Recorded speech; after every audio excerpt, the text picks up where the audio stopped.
If your strength makes someone uncomfortable, that's not your burden to carry. Too many women spend years trying to make themselves smaller so that someone else can feel bigger. They adjust their tone, dilute their confidence, silence their voice, and disguise their power, all in the name of being liked, accepted, or understood. But here's the truth. If your presence intimidates someone, it's not a reflection of your excess. It's a reflection of their insecurity. You were not designed to be digestible for fragile egos. You were designed to be powerful, to stand firm, to know your worth, to walk into a room and not apologize for existing boldly. Think about how often you've been told you're too much, too loud, too confident, too independent, too opinionated. Those words are never really about you. They're mirrors reflecting someone else's fear. Fear of not being able to control you. Fear of not measuring up. Fear of being seen for who they are when standing next to someone who knows who she is. People call you intimidating when they can't manipulate you. When they realize your validation doesn't come from their approval, but from the strength you've built inside yourself. You've probably noticed it, the subtle shift in a person's energy when you speak your truth without hesitation. When you walk with certainty, not arrogance. When you refuse to chase. The world often tells women to tone it down, to be gentle, to be easy, to be agreeable. But let's be honest, none of that ever earned you peace. Playing small never protected your heart. It only made you disappear in spaces where you were meant to stand out. Power isn't about domination. It's about presence. It's the ability to remain grounded even when someone tries to shake your confidence. True power is quiet. It doesn't need to shout. It doesn't seek permission. It simply is. You can tell a powerful woman by the way she carries silence, not as a void, but as authority.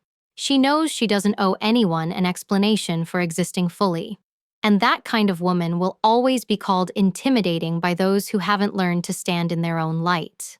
Maybe you've experienced this in relationships, when your ambition or success makes someone withdraw instead of lean in. You can feel it, their pride bruised, their ego unsettled.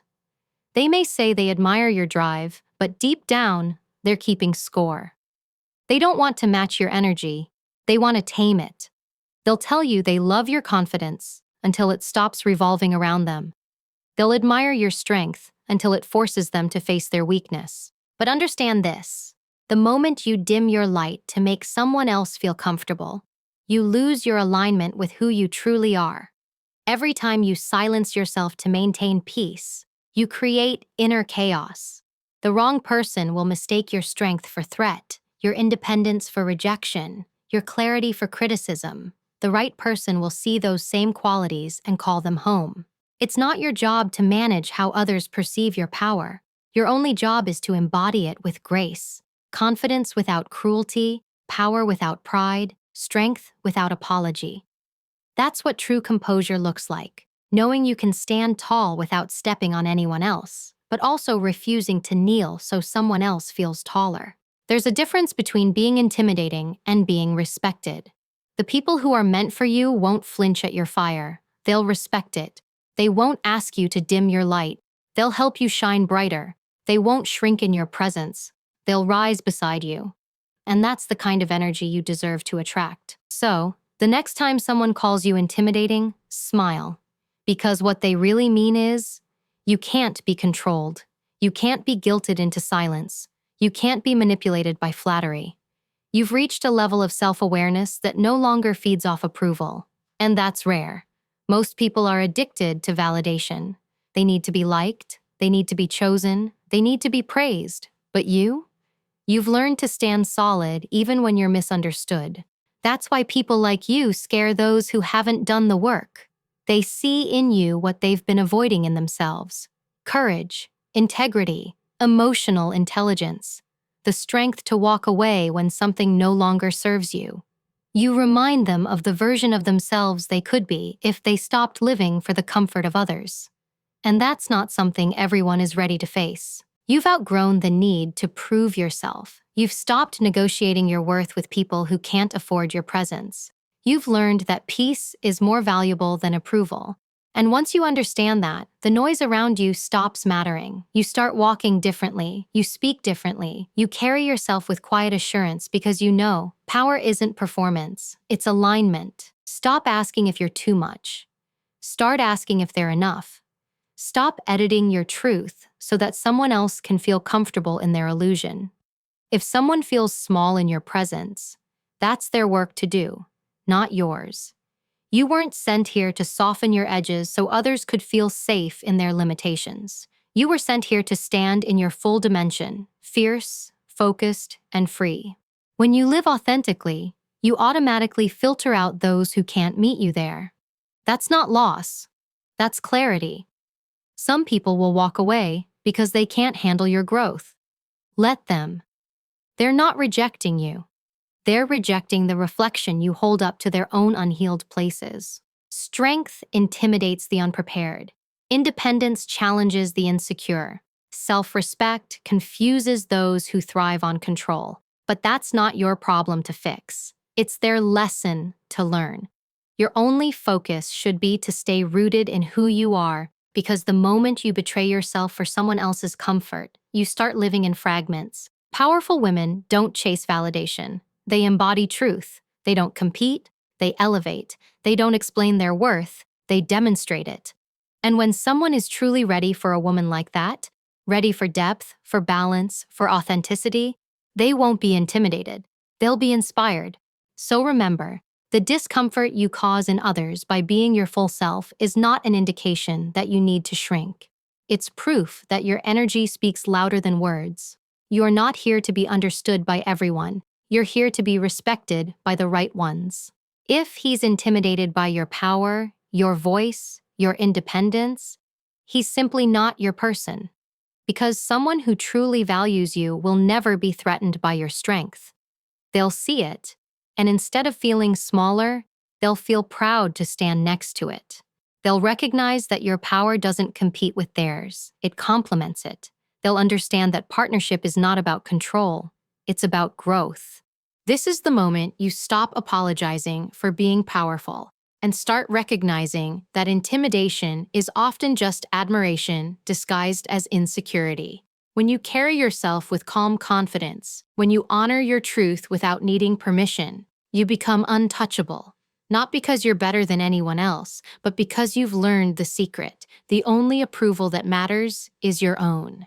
And when you finally embrace that, everything and everyone that isn't aligned with your power naturally falls away. From the time we're young, we're told to be agreeable, to smile even when we don't feel like it, to nod even when we disagree, to make sure no one feels uncomfortable around us. We're conditioned to believe that likability is survival, that being chosen means we're worthy, and that softness is the only acceptable form of femininity. So we learn to dim ourselves. We learn to laugh off disrespect, to downplay our achievements, to apologize for taking up space. But somewhere deep inside, you've always known there's more to you than the version the world finds convenient. You feel it, that pull to stand taller, speak louder, and exist without asking for permission. Yet, every time you try, someone calls you intimidating, difficult, or too much. What they don't realize is that you've spent years earning the confidence they now fear.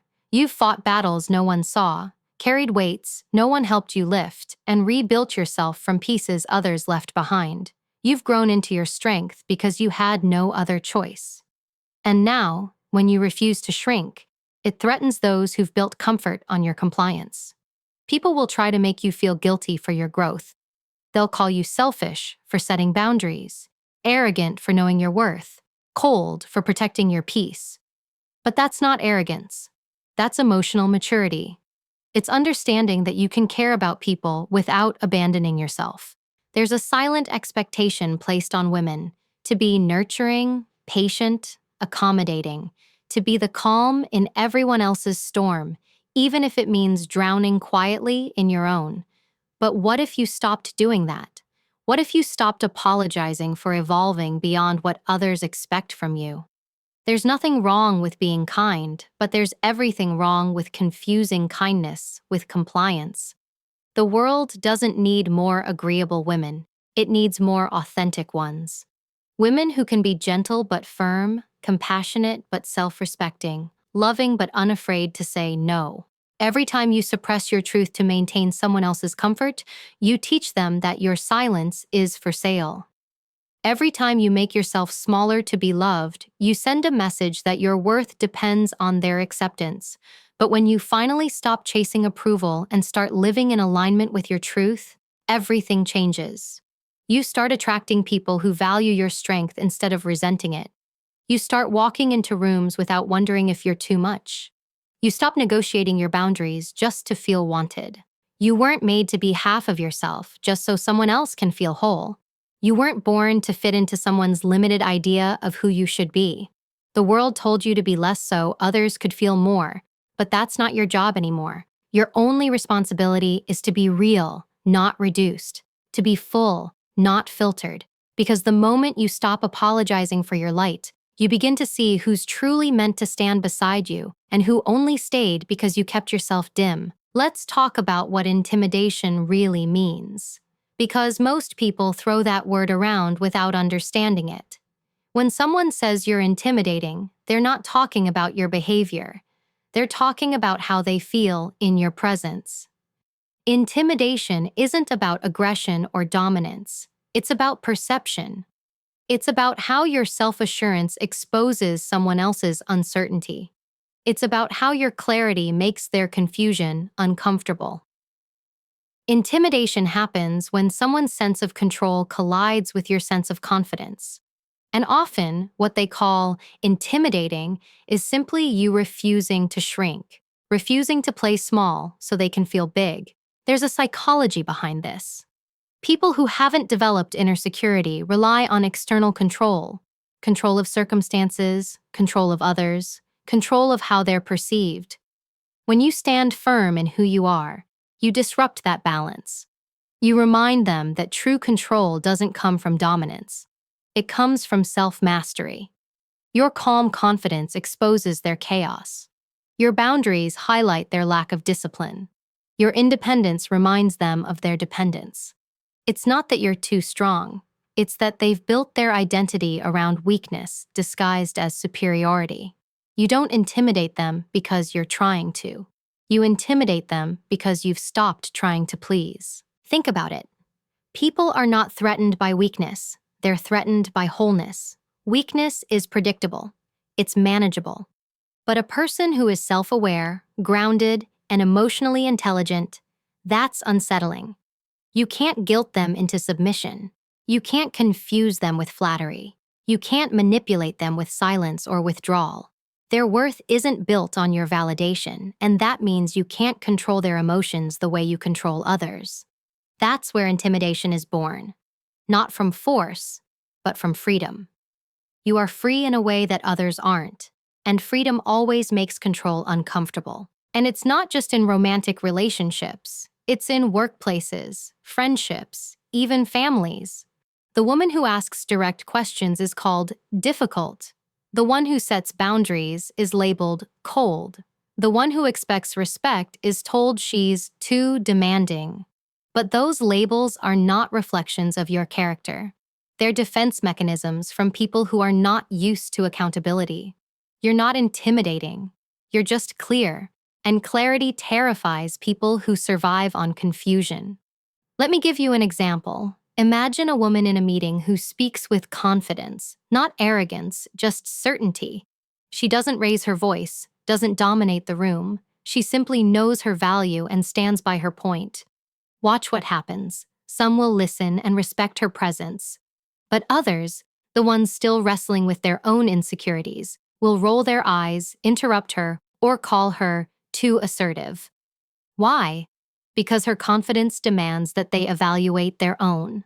Her self-assuredness becomes a mirror they don't want to look into. They'd rather label her intimidating than confront the discomfort of inadequacy within themselves. Intimidation is often a projection, a mirror reflecting the insecurities of others. When people feel small, they try to make you smaller too. When they can't match your energy, they'll call it arrogance. When they can't understand your calm, they'll call it coldness. It's easier to criticize what they can't comprehend than to admit they feel inadequate in its presence. This is human psychology at play, the ego's way of protecting itself from feeling less than. But here's where your awareness becomes your power. You can't control how others perceive you, but you can understand what their reaction means. When someone feels threatened by your strength, you don't need to defend it. You need to discern it. Their discomfort tells you more about them than their words ever could. And once you realize that, their opinion loses power. You stop over-explaining. You stop over-apologizing. You stop editing yourself for people who are committed to misunderstanding you. True strength isn't about forcing others to accept you. It's about accepting yourself so deeply that their rejection doesn't shake you. When you understand who you are, their labels stop sticking. When you know your intentions, their assumptions stop mattering. That's emotional control, the kind that doesn't shout, doesn't react, doesn't chase validation. It's the power to remain centered while everything around you tries to pull you off balance. People will always interpret your behavior through the lens of their own insecurities. To someone who feels powerless, your assertiveness feels aggressive. To someone who craves attention, your independence feels distant. To someone who's used to control, your boundaries feel like rebellion. But none of those interpretations define you. They reveal where others are in their own emotional development. The truth is, emotionally mature people are not intimidated by strength. They're drawn to it, because they understand that someone else's power doesn't take away from their own. You'll notice this difference clearly. Insecure people compete, secure people collaborate. Insecure people criticize what they can't understand. Secure people learn from it. Insecure people seek to control you.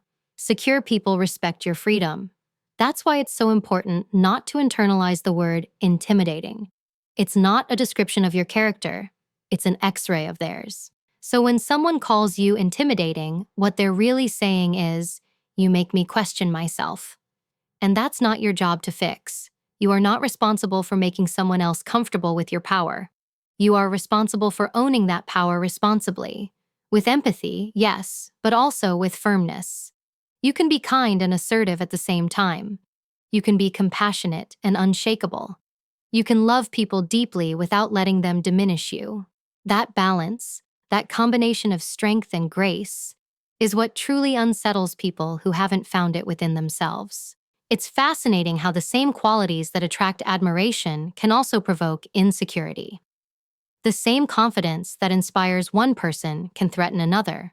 That's why it's so important to know your identity, to know that your strength isn't arrogance, your independence isn't rebellion, your standards aren't unrealistic, they're reflections of self-respect, and anyone who feels threatened by that isn't aligned with your frequency. They're still fighting battles you've already won.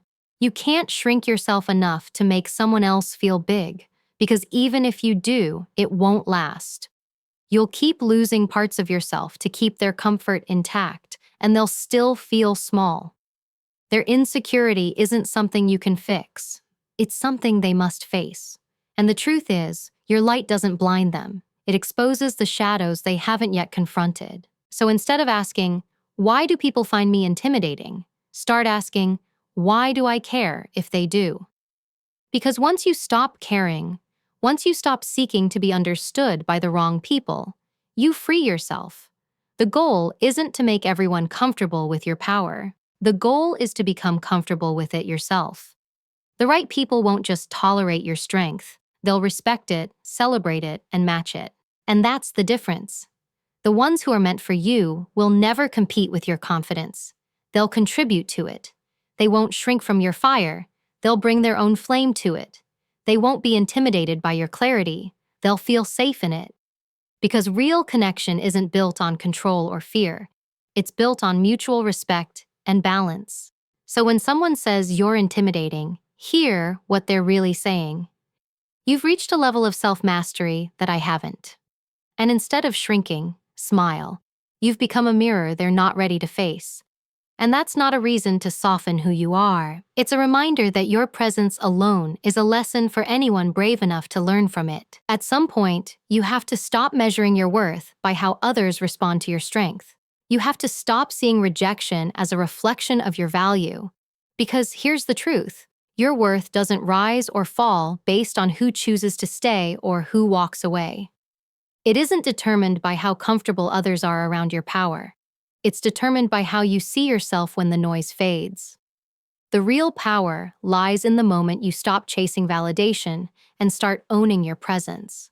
That's when everything shifts. You no longer seek permission to be confident, ambitious, or vocal. You no longer apologize for wanting more, expecting respect, or demanding reciprocity. You start to understand that your worth isn't something to be negotiated, it's something to be recognized. You've been conditioned to believe that being loved means being agreeable, that being chosen means being quiet. But love that requires you to shrink is not love. It's dependency disguised as devotion. You don't earn connection by abandoning yourself. You sustain it by showing up as your full, authentic self. There's strength in being soft but grounded, in being kind but firm. You can be both nurturing and powerful. You can lead with compassion and still refuse to tolerate disrespect. That's not being intimidating. That's being whole. When you begin to reframe your worth, you stop seeing your strength as a liability and start recognizing it as your filter. It separates who's ready for you from who's not. It shows you who can stand beside you and who needs you to stay beneath them. Every person who's been threatened by your light has done you a favor. They've revealed who doesn't deserve access to your energy. You don't have to convince anyone to see your value. The right people won't need convincing. They'll recognize it immediately because they've done the work to see their own. You're not intimidating. You're evolving. You've outgrown validation as currency. You've stopped trying to earn peace in places that only sell chaos. You've learned that boundaries are not walls. They're doors that lead you toward better company. The moment you stop begging to be understood and start standing firm in your truth, you attract people who communicate on that same frequency. People who see your power and feel safe in it, not small. Your strength doesn't make you hard to love. It makes you impossible to misuse. It doesn't make you unapproachable. It makes you unforgettable. When you stand in your worth, you no longer audition for roles that require you to lose yourself. You no longer settle for connection that demands your silence. Because now, you understand. The right person will never be intimidated by your power. They'll respect it, protect it, and rise to meet it. And once you see your value through that lens, you stop apologizing for being the kind of woman who refuses to shrink just to be seen. There comes a point when you have to stop asking if you're too much and start asking why they think so little. You've spent enough time apologizing for your intensity, your ambition, your fire. It's time to own it. You were never meant to blend in. You were meant to stand out. The world doesn't need another watered-down version of you. It needs your truth, unfiltered. The right people won't just handle your fire, they'll respect it. They'll see the way you move, the way you carry yourself, and they'll recognize that it's not arrogance, it's self-awareness. It's knowing who you are, what you bring, and what you refuse to tolerate. That kind of certainty doesn't make you difficult. It makes you deliberate. And deliberate women change everything. Walk into every room as though you belong there. Because you do. You've earned your place through discipline, through pain, through resilience. You've fought for your peace. You've learned your worth. And now it's time to act like it. Don't shrink yourself to fit into environments that can't hold your capacity. Don't chase people who keep you questioning if you're too much. You are not too much. You're just not meant for small spaces. The world has tried to convince you that humility means silence, that grace means compliance, that love means tolerance. But real grace is standing in truth without cruelty. Real humility is knowing your strength without flaunting it. Real love is when someone sees all of you, your power, your flaws, your brilliance, and still chooses to stay. Stop waiting for permission to be powerful. Stop waiting for someone else to validate what you already know inside you. You are the permission. You are the standard. You are the proof that strength and softness can exist in the same breath. The more you embrace that, the more magnetic you become. You'll start to see that people who once doubted you now study you. People who once criticized your confidence now imitate it. That's what happens when you live unapologetically. You stop seeking acceptance and start creating impact. And when you feel that old urge to explain yourself creeping back in, remind yourself, you don't owe anyone an explanation for who you've become. You've earned your peace through every boundary you set, every toxic person you walked away from, every moment you chose growth over comfort. That is your strength. Own it. Let your energy speak louder than your defense. Let your actions reveal your truth. This isn't about being untouchable. It's about being unshakable. It's about walking through life with the quiet confidence of someone who knows they don't need to prove anything anymore. Because when you stop performing for acceptance, you start living in power. And that's when everything around you shifts. Your relationships, your work, your presence. The right people will feel it. The wrong ones will fear it. And you'll finally understand that being intimidating was never the problem. It was always the misunderstanding of your strength.